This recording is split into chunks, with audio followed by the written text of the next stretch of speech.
Today we're going to talk about cooking the macrobiotic way.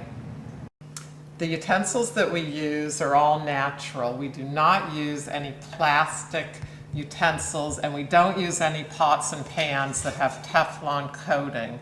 There's been a lot of articles and documentation on how the coating of the Teflon comes off in the cooking, and it actually can cause serious illnesses. So our pans are stainless steel, or they're cast iron or enamel coated cast iron.